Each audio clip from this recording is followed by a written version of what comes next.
এই মুহূর্তে পাওয়া আপডেট বাংলা সংবাদে আপনাদের স্বাগত। শুরুতেই শিরোনাম। অতিরিক্ত শক্তি প্রয়োগ, মানবাধিকার লঙ্ঘনের তথ্য প্রমাণ পেয়েছে জাতিসংঘ, প্রয়োজনে ম্যান্ডেট অনুযায়ী যে কোনো পদক্ষেপ নিতে প্রস্তুত।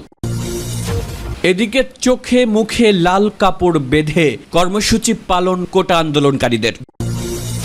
জানাবো শিক্ষার্থীদের বুকে যেন আর একটি গুলিও না লাগে, ডিবি কার্যালয়ে সোহেল তাজ। জানাবো প্রধানমন্ত্রীর সঙ্গে 14 দলের বৈঠক, জামায়াত শিবির নিষিদ্ধে একমত। প্রধানমন্ত্রী বলছেন জামায়াত শিবির বিএনপির জঙ্গিরা আজকে আমাদের উপর থাবা দিয়েছে। সবশেষে জানাবো সারা দেশে আরো 403 জন গ্রেফতার। 13 দিনে সারা দেশে 10,000-এর বেশি মানুষকে গ্রেফতার করা হয়েছে। সংবাদ শিরোনাম শুনছিলেন, এবারে বিস্তারিত। অতিরিক্ত শক্তি প্রয়োগ, মানবাধিকার লঙ্ঘনের তথ্য প্রমাণ পেয়েছে জাতিসংঘ, প্রয়োজনে ম্যান্ডেট অনুযায়ী যে কোনো পদক্ষেপ নিতে প্রস্তুত। বাংলাদেশে কোটা সংস্কার আন্দোলনে উদ্ভূত পরিস্থিতিতে নিবিড় নজর রাখছে জাতিসংঘ। মহাসচিব অ্যান্টনিও গুতেরা আন্দোলনরত শিক্ষার্থীদের বিরুদ্ধে নিরাপত্তা রক্ষাকারীদের অতিরিক্ত শক্তি প্রয়োগ এবং মানবাধিকার লঙ্ঘনের বিশ্বাসযোগ্য তথ্য প্রমাণ পেয়েছেন। এর প্রেক্ষিতে তিনি গভীর উদ্বেগ প্রকাশ করেছেন। এছাড়া যে কোনো পরিস্থিতিতে পদক্ষেপ নিতে প্রস্তুত জাতিসংঘ।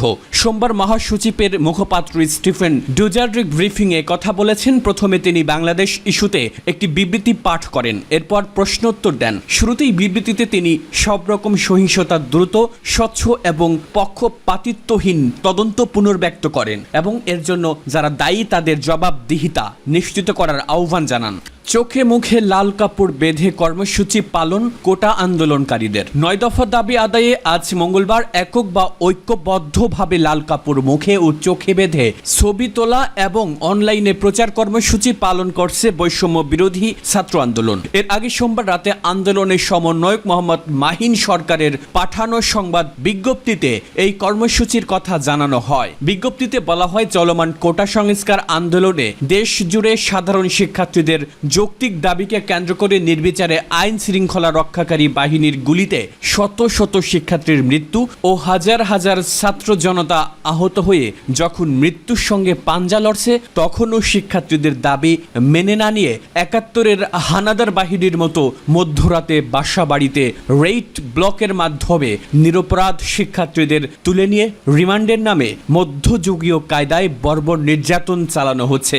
রাষ্ট্রীয় বাহিনীর গণহত্যা ও নির্যাতনের বিচার না করে সাধারণ শিক্ষার্থীদের নিয়ে প্রতিদিন যে নির্মম উপহাস করা হচ্ছে, তার প্রতিবাদে শিক্ষার্থীদের দাবি আদায়ের লক্ষ্যে দেশব্যাপী শোক প্রত্যাখ্যান করে আগামীকাল লাল কাপড় মুখে ও চোখে বেঁধে ছবি তোলা এবং অনলাইনে ব্যাপক প্রচার কর্মসূচি করার জন্য অনুরোধ করা হয় ওই বিজ্ঞপ্তিতে।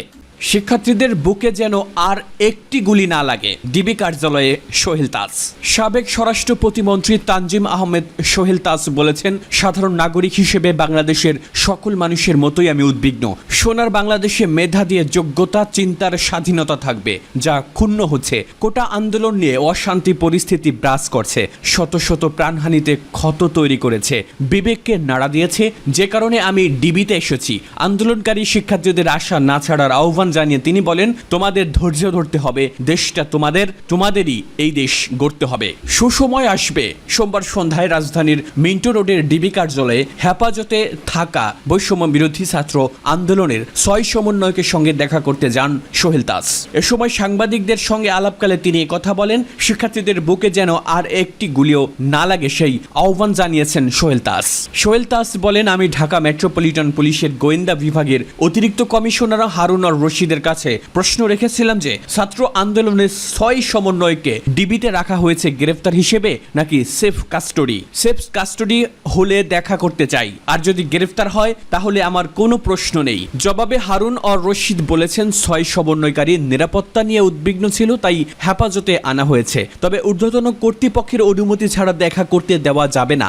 আমি তখন তাকে বলেছিলাম, 6 সমন্বয়কারী কি আপনার কাছে নিরাপত্তা চেয়েছিল? জবাবে তিনি বলেন, আমরা তাকে ব্যবস্থাকে মনিটরিং এর মাধ্যমে বুঝতে পেরেছিলাম তারা নিরাপত্তাহীনতায় ভুগছে। 6 সমন্বয়কারীকে কখন সেফ কাস্টডি থেকে মুক্তি দেওয়া হবে প্রশ্নের জবাবে হারুন সাহেব বলেছেন, ঊর্ধ্বতন কর্তৃপক্ষ যখন নির্দেশ দিবে তখনই। সোহেল তাজ বলেন, কোটা আন্দোলনে যেসব ক্ষয়ক্ষতি হয়েছে তা কিছুই না, কারণ সম্পদ ধ্বংস হয়েছে সেগুলো গড়ে নেওয়া যাবে, কিন্তু একটি প্রাণ কি ফেরত পাবেও? প্রাণের মূল্য কোটি কোটি টাকারও বেশি। এ সময় তিনি আইন শৃঙ্খলা বাহিনীর প্রতি আহ্বান জানান, শিক্ষার্থীদের বুকে আর একটি গুলিও যেন না লাগে। তিনি বলেন, প্রতিটি হত্যাকাণ্ড নিরপেক্ষভাবে তদন্ত করতে হবে, কোনোভাবেই বিচার বহির্ভূত হত্যা করা যাবে না। নির্বিচারে গ্রেফতার করা থেকে বিরত থাকার আহ্বানও জানান সাবেক এই স্বরাষ্ট্র প্রতিমন্ত্রী। প্রধানমন্ত্রীর সঙ্গে 14 দলের বৈঠক, জামায়াত শিবির নিষিদ্ধে একমত। জামায়াত এবং এর ছাত্র সংগঠন শিবিরের রাজনীতি নিষিদ্ধ করার পক্ষে একমত হয়েছেন 14 দলের নেতারা। গতকাল প্রধানমন্ত্রী শেখ হাসিনার সঙ্গে গণভবনে আয়োজিত সভায় 14 দলের নেতারা এ বিষয়ে একমত পোষণ করেন বলে জানিয়েছেন আওয়ামী লীগ সাধারণ সম্পাদক ওবায়দুল কাদের। রাতের সভা শেষে ব্রিফিংয়ে তিনি বলেন, সাম্প্রতিক সহিংসতা, নাশকতা ও সন্ত্রাসের বিরুদ্ধে আইন অনুযায়ী ব্যবস্থা নিয়ে জনমনে স্বস্তি ফিরিয়ে আনায় প্রধানমন্ত্রীকে ধন্যবাদ জানিয়েছে 14 দল। ওবায়দুল কাদের দাবি করেন, বিএনপি, জামায়াত শিবির ও ছাত্রদল বাংলাদেশের স্বাধীনতা ও সার্বভৌমত্ব ধ্বংসের ষড়যন্ত্রে লিপ্ত। চোরাগোপ্তা হামলা করে তারা দেশকে অস্থিতিশীল করার চেষ্টা করেছে, হত্যাকাণ্ড চালিয়েছে। বিএনপি, জামায়াত নৈরাজ্যের মাধ্যমে দেশকে অকার্যকর করার ষড়যন্ত্র করেছে।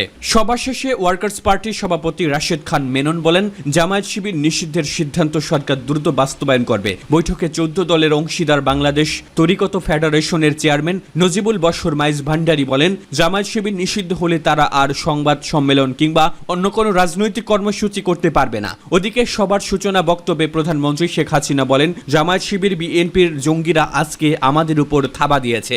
এখানে ওই শিবির, ছাত্রদল, বিএনপি, জামায়াত এরাই কিন্তু জঙ্গি। এই জঙ্গিরাই কিন্তু আজকে আমাদের উপর থাবা দিয়েছে। তিনি বলেন, বাংলাদেশে যে ঘটনাগুলো ঘটছে আসলে এটা কোনো রাজনৈতিক কিছু না, এটা সম্পূর্ণ জঙ্গিবাদী কাজ, একেবারে জঙ্গিবাদী কাজ। কোটা সংস্কারের দাবিতে বৈষম্য বিরোধী ছাত্র আন্দোলন প্রসঙ্গে শেখ হাসিনা বলেন, এদের উদ্দেশ্যটা এখন বোঝা যাচ্ছে না। কোটা কোনো ইস্যু না। একে একে যে কয়টা প্রতিষ্ঠান বাংলাদেশের সেবা দেয়, যে কয়টা প্রতিষ্ঠান বাংলাদেশের মানুষের জীবনমান উন্নত করে, সেটাই ধ্বংস করা, অর্থাৎ বাংলাদেশটাকেই যেন ধ্বংস করে ফেলা। বিশ্বব্যাপী বাংলাদেশের নাম শুনলে এখন সবাই সমীহ করে মন্তব্য করে। তিনি বলেন, বাংলাদেশে উন্নয়ন হয়েছে, উন্নয়নের ফলে বাংলাদেশ আজ বিশ্বব্যাপী একটি মর্যাদার আসন পেয়ে গেছে। বাংলাদেশের নাম শুনলেই সবাই সমীহ করে চলে, সবাই সম্মানের চোখে দেখে। একটা আন্তর্জাতিক পর্যায়ে বাংলাদেশকে আমরা তুলে আনতে সক্ষম হয়েছি, আর্থসামাজিক উন্নয়নের মধ্য দিয়ে, অবকাঠামোগত উন্নয়নের মধ্য দিয়ে। সারা দেশে আরো 403 জন গ্রেপ্তার। গত 13 দিনে সারা দেশে 10,000-এর বেশি মানুষকে গ্রেপ্তার করা হয়েছে। ঢাকা ও চট্টগ্রামের বাইরে ময়লা ও গ্রেপ্তার তুলনামূলক বেশি হচ্ছে রাজশাহী, রংপুর ও বগুড়ায়। সারা দেশে আরো অন্তত 403 জনকে গ্রেপ্তার করেছে আইন শৃঙ্খলা রক্ষাকারী বাহিনী। রোববার দুপুর থেকে গতকাল সোমবার দুপুর পর্যন্ত সময়ে তাদের গ্রেফতার করা হয়েছে। এনে কোটা সংস্কার আন্দোলনকে কেন্দ্র করে হামলা, সংঘর্ষ, সহিংসতা ও অগ্নিসংযোগের ঘটনায় গত 13 দিনে সারা দেশে 10,000-এর বেশি মানুষকে গ্রেফতার করা হয়েছে। প্রথম আলোর প্রতিনিধিরা 17 জুলাই থেকে দেশের মহানগর, জেলা ও থানা পুলিশ সূত্র থেকে মামলা ও গ্রেফতারের তথ্য সংগ্রহ করছেন। গতকাল পর্যন্ত সারা দেশে মোট 10,028 জন গ্রেফতারের তথ্য পাওয়া গেছে। কোটা প্রথা সংস্কারের দাবিতে শিক্ষার্থীরা লাগাতার কর্মসূচি শুরু করেন 1 জুলাই। 15 জুলাই ঢাকা বিশ্ববিদ্যালয়ে শিক্ষার্থীদের আন্দোলন ঘিরে সংঘর্ষের পর বিক্ষোভ ছড়িয়ে পড়ে প্রায় সারা দেশে। এরপর দিন থেকেও এই